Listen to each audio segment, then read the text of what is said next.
When we're talking about intelligent automation, obviously there's a lot of concern about, oh gracious, are those robots going to take my job? And there is well-founded concern over it. And one of the big things that we need to start doing more of is to A, having these types of discussions, B, early and often, and see exactly what we've seen finally with Google and Amazon and Facebook and all of those biggies in the market coming together to establish those ethics. And we actually have precedent around this. The UK has done a beautiful job around privacy and the like, and the right to be forgotten and to really ask the questions at the front end. And of course, build in fail safes and the like.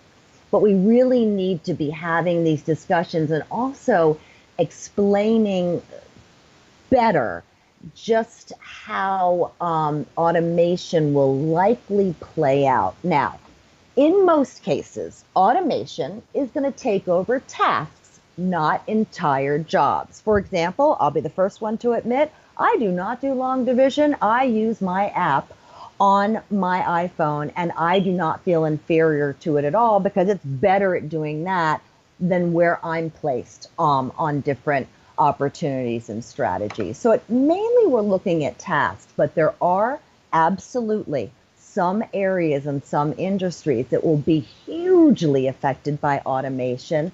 So that's where we need to have these plans in place to transition folks.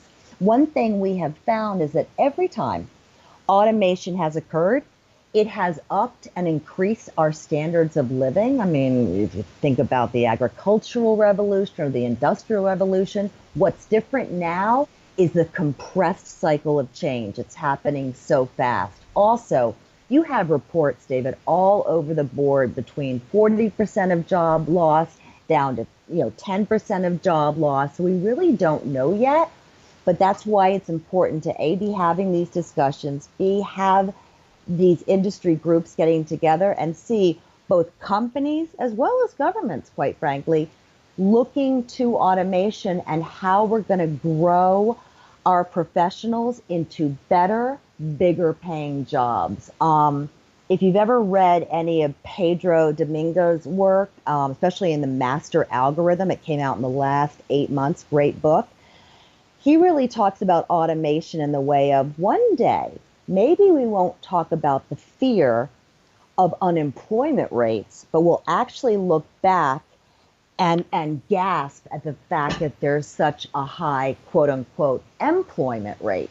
And looking at, oh my gosh, 25 to 50% of people still have to work versus using what man and woman has best, their gray matter, to solve the big challenges. Because when we start to open up more time and get away from automated tasks and the like, we're able to do the big projects, solve those big challenges I talked about, and really get to the next level. I mean, look at what we just experienced in the last 20 years of the Human Genome Project. Look at how far we've come. So it's a big discussion, and it takes longer than a podcast, but I am optimistic about it.